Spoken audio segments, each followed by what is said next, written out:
संसार में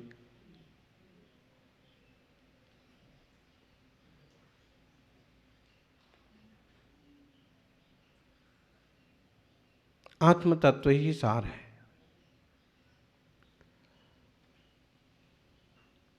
ये बात कहते सब जने हैं, लेकिन अमल में बहुत बिरले लोग कर पाते हैं। और ये बात भी बहुत लोग कहते हैं कि सब झूठा है, सब झूठा है, सब झूठा है, और जो जो झूठा है उसी झूठे के पीछे ही पड़े रहते हैं। कहेंगे संसार झूठा है, माया झूठी है, रिश्ते झूठे हैं,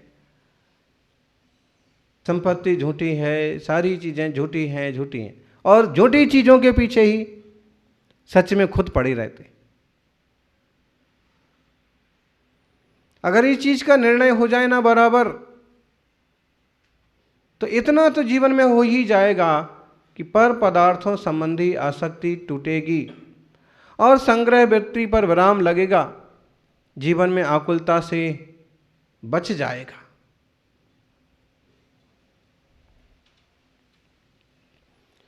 जबरदस्ती आकुलता को निमंत्रण देना कोई बुद्धिमानी नहीं है। आचार्य गुणभद्र यहाँ कहते हैं कि कुटुंबी जन कोई बहुत भारी हितकारी नहीं है। दुनिया की यही मान्यता है और सभी लोग यही चाहते हैं कि कुछ ऐसा कहा जाए कि परिवार बंधा रहे, परिवार बना रहे, आपस में प्रेम प्रीति बनी रहे, मिलजुल कर के रहे आवें। इस टाइप का कोई प्रवचन हो, मार्गदर्शन हो कि भाई भाई और देवरानी जेठानी सब मिलजुल कर के रहें। बात ठीक है। अगर आत्म तत्व के ज्ञानी होंगे तो बिना फिजूल के उपदेशों के भी वो मिलजुल के रह लेंगे, और तत्व ज्ञानी ना होंगे तो खूब उपदेश पिलाने के बाद भी किसी ना किसी तरह की ईर्ष्या, किसी न किसी तरह का द्वेष मन में रखे ही रहते। तो ये जो संसारी बंधु जन है ना, ये भी कोई बहुत हित करने वाले नहीं हैं। ये शरीर का हित करते हुए भले दिखें, लेकिन इनसे आत्मा का हित नहीं होता। बहुत बेबाक श्लोक है यहाँ पर। जैसे एक प्रश्न पूछा है, सत्यम वदत्र यदि जन्मनि बंधुकृत्य माप्तम त्वया किमपि बंधुजनाद्हितार्थम एतावतेव परमस्ति मृतस्य पश्चात् संभूय कायमहितं तौ भस्मयन्ति। हे भाई, हे आत्मन, तू सत्य बोल, सत्यम वद अत्र, इस संसार में जो तूने बंधु बनाए हैं, जो तुझे बंधु मिले हैं, क्या वो तेरा वास्तव में हितरूप कार्य करते हैं? सत्यम वद, सही बोलो। ये जो गृहस्थी के बंधु जन हैं वो तुम्हारा हितरूप कार्य करते हैं? मुझे तो कुछ भी तेरा हित हुआ दिखता नहीं है। बस इतना जरूर दिखता है कि जब तेरा मरण हो जाता है तो ये सब मिल करके अहितकारी शरीर को जला डालते हैं। जिस देह के कारण से तेरी आत्मा का हित हुआ है, ऐसे देह रूपी शत्रु को मिल करके जला देते हैं। आखिरी में तेरा इतना ही कुछ काम करते हैं, बाकी तेरे हित में और कुछ काम नहीं करते। कितनी कड़वी बात है। इससे कड़वा प्रवचन और क्या होगा, बोलो। जो अपना कुछ हित करे उन्हें भाई कहते हैं, बंधु करते हैं, और जिन्हें अपना भाई बंधु तू मानता है उनसे तेरा कुछ हित तो किया नहीं जाता है, जिससे तू उन्हें अपना बंधु मानता रहे। अभी तो वे तेरे शत्रु ही हैं। कैसे? अथवा ऐसे भी कह सकते तेरे शत्रु के शत्रु हैं, आंत मित में बाधक इस देह को जला डालते हैं, आखिरी में बस इतना ही काम करते हैं मिलकर के। संभूय काय महितम तो भस्मयंती, मिलजुल करके आखिरी में संपट स्वाहा कर देते हैं। ये जरूरी है, ये करने वाले भी तो कहाँ मिलते हैं। आचार्य श्री कहते हैं कि संसार में जिन बंधु जनों को अपना अपना कहता फिरता है, मानता फिरता है, वास्तव में उनसे तेरे आत्महित के मामले में क्या सिद्धि होती है? कौन सी ऐसी माँ है जो बेटे को सिद्ध बनने का मार्ग प्रशस्त करने की बात सिखाए? कौन से ऐसे पिता हैं जो आत्महित साधना वाली शिक्षाएं प्रदान करें? कौन से ऐसे भाई हैं, कौन से ऐसे बंधु हैं जो उसको रत्नत्रय के मार्ग पर जोड़ें? बिरला कोई निकलता है कि अनुमोदना करने को तैयार हो जाए, वरना अगर किसी के अपने भी भाव बन गए आत्महित के, दीक्षा के, संयम के, तो भी टांग खींचने वाले 25 रहते हैं। कभी अगर माता पिता भी धर्म बुद्धि वाले निकले और उनने भी अनुमति प्रदान करती, तो रिश्तेदार ऐसे डेंजर निकल के आएंगे और ऐसी ऐसी बातें सुनाएंगे कि कान सुन्न पड़ जाएंगे। क्या है, तुमसे तो अपनी लड़की पाली नहीं गई, तुमसे तो अपने लड़के को संभाला नहीं गया, तुमसे तो लड़की का बिल्कुल वजन होता था और उससे तुम्हारा तो शादी नहीं कर सकते थे इसलिए बोल दिया। ऐसे ऐसे बोलेंगे ना, और ऐसे ऐसे रहेंगे वो रिश्तेदार कि उनसे कुछ कहते भी नहीं बनता कि अब इनको क्या जवाब दें, क्या बोलें। ऐसे बूढ़े ठूढ़े, ऐसे बड़े, बताइए। अच्छा, शादी कर दी तो क्या हुआ, हित हो गया? एक श्लोक इसमें भी कहा है कि जो शादी कर देते हैं, विवाह आदि के बंधन में बांध देते हैं, वे क्या सच्चे मित्र हैं? उसके लिए कहा है, जन्म संतान संपादि विवाहादि विधायिनः स्वापरेश सकृत प्राण हारिणो ना परे परे। विवाह आदि में प्रवेश कराने वाले, शादी वगैरह करा देने वाले, संसार की परंपरा को बढ़ाने वाले, ये अपने कुटुंबी जन ही वास्तव में बैरी हैं।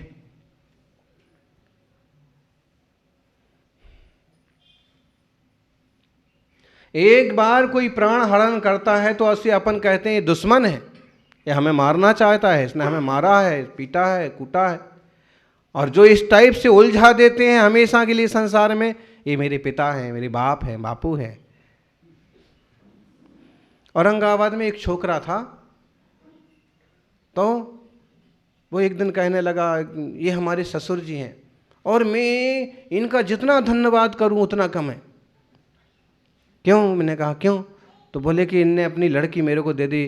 मेरे को कोई लड़की नहीं देता था, इनने दे दी, इसलिए इनका जितना गुणगान करूं उतना कम है। मैंने कहा कि अब इसको क्या बोले? मोही को, रागी को उसी में खुशी है, उसी में आनंद है। अरे उसने एक खूंटी तेरे गले बांध दी जिंदगी भर के लिए। अभी तक तू भाग भाग के आ जाता था महाराज जी के पास, अभी तक सेवा करना है, रहना है, जो कुछ करना है, तो बिहार में जाना है तो कर लेता था। अब लेकिन उसके वो समझ में नहीं आता, वो धन्यवाद करता है। संसार ऐसे ही चलता है ज्ञानी। एक सज्जन आए और आशीर्वाद दे दो महाराज, लड़के की शादी हो जाए। आचार्य श्री के समय की बात है। आचार्य श्री बोले कि भाई क्यों करना चाहते उसकी शादी? बोलो तुम शादी करके सुखी हो क्या? कितना आनंद है शादी करके? तो उन्होंने कहा महाराज कोई आनंद नहीं है, कोई सुख नहीं, दिन भर पछड़ा, रात भर पछड़ा और दिमाग एकदम हो गया कचड़ा। आचार्य श्री बोले कि जब इतनी सारी परेशानियां हैं तो तू लड़कियों को क्यों कराता है? बोले सब संसार में करना पड़ता है महाराज। तो महाराज बोले कि भाई तुम्हें करना हो, तुम्हें उसको दुख में डालना है डालो, उसको दुखी होने का मैं तो आशीर्वाद नहीं देता।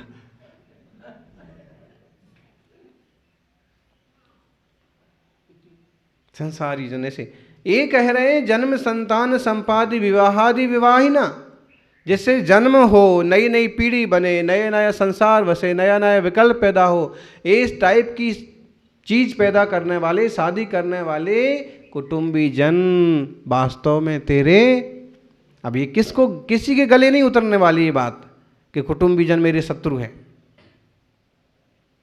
तो अच्छा ही लगता है। कुछ बेटे तो अपने बाप से इसलिए नाराज रहते हैं कि 25 का हो गया हूँ, 27 का हो गया हूँ, खुड़स बाप शादी नहीं करता, अभी तक कहीं लड़की नहीं देखी। इससे कुछ छोकरियां इसलिए नाराज रहती हैं, भाग जाती हैं कि मेरी शादी नहीं करी। चूंकि एक गृहस्थी के परिवेश में वो भी जरूरी है, गृहस्थियों में, कि बेटे बेटियां योग्य हो जाएं, तो उनको योग्य परिवार में जोड़ दो। क्योंकि ना तो इस तरह का उपदेश सबको जमता है और ना सबको समझ में आता है, और कभी समझ में भी आ जाए तो वीतरागता के मार्ग पर चलना सबके बस का काम नहीं है।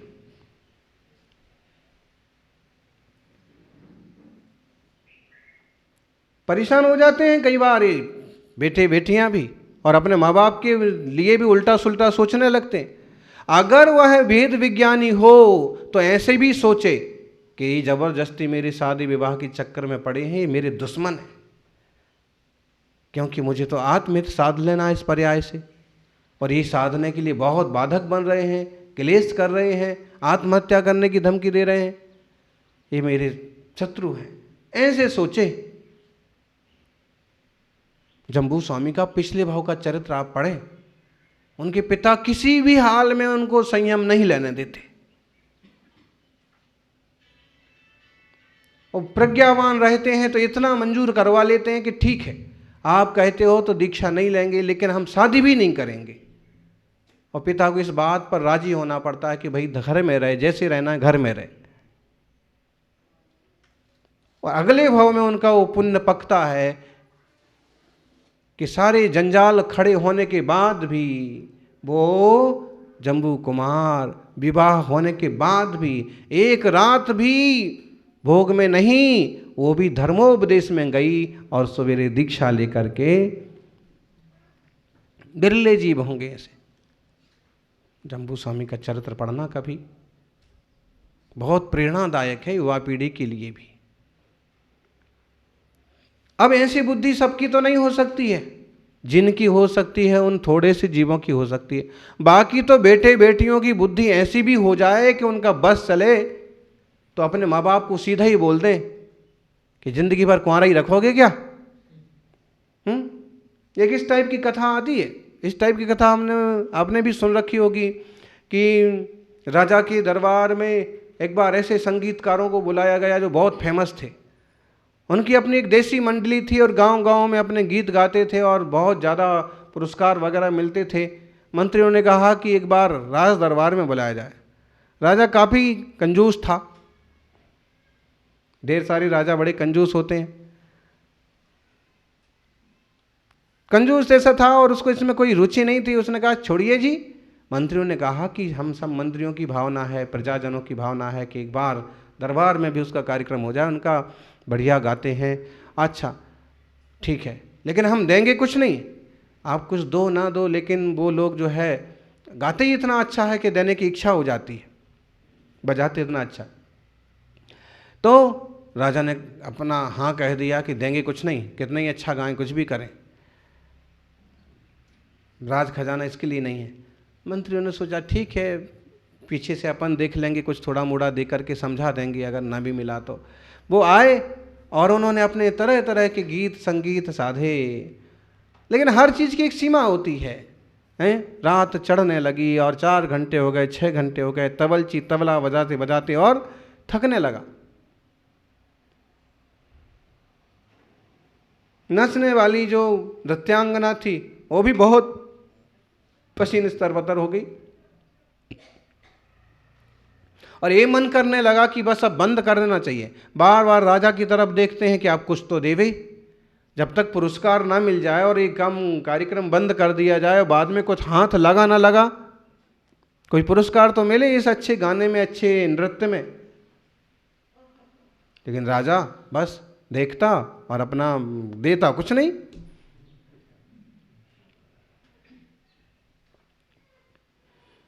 और तबलची थकने लगा, कि नृत्यांगना थकने लगी, कि नटी थकने लगी, तो नट ने क्या कहा?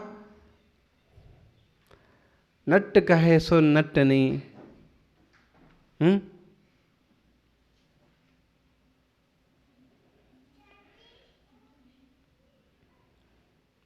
धैर्य रख, थोड़े पल के कारण रंग में भंग ना पड़ जाए।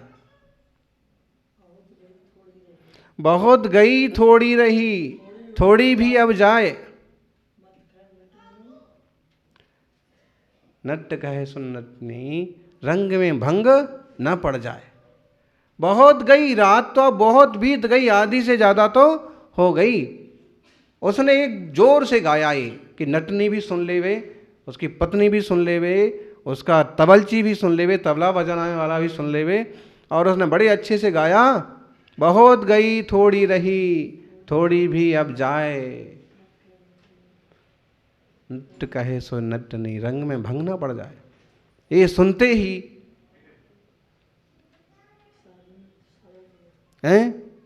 एक साधु जैसा व्यक्ति बैठा था, साधु, बड़ी लंबी दाढ़ी, बड़ा सा। उसने क्या किया कि अपना बड़ा सुंदर शॉल उतार करके और दे दिया गाने वाले को। राजकुमार ने देखा कि साधु ने कुछ दिया है, तो राजकुमार ने भी अपना कीमती हार उतार करके, सोने की अंगूठियां उतार करके दे दी। राजकुमारी ने देखा कि भाई ने दिया है, तो उसने भी अपने पास जो कीमती जेवर थे वो दे दिए, लाखों का माल दे दिया। राजा यूं देखता रह गया, यूं क्यों दिए जा रहे हैं, मुझे कुछ समझ में नहीं आ रहा है। इतना पुरस्कार मिला तो उनने भी अपना पटाक्षेप कर दिया, कार्यक्रम समाप्त कर दिया, और राजा से रहा नहीं गया। सभा की विसर्जित होते ही इनने सबको पूछ लिया, इन सबों को, रुकिए, ऐसा ऐसा क्यों किया? साधु ने कहा कि महाराज, मन खराब हो गया था, इतनी तपस्या के बाद भी कोई उपलब्धि नहीं हुई, तो मुझे ऐसे लगता था कि साधु का रास्ता ही छोड़ देना चाहिए। लेकिन इसकी एक लाइन ने मेरा जीवन बदल दिया, कि जिंदगी बहुत हो गई, मैं 60 साल का हो गया, 10-20 साल और निकलेंगे, और 2-4 साल का भी भरोसा नहीं है। इसलिए मैं अब पक्का कर लिया है कि कुछ भी हो, कैसे भी जीवन जाए, कुछ उपलब्धि हो ना हो, नाम हो ना हो, मैं साधना ही करूँगा। मुझे इनके वचनों से प्रेरणा मिली, इसलिए मैंने जो कुछ मेरे पास कीमती था वो दे दिया।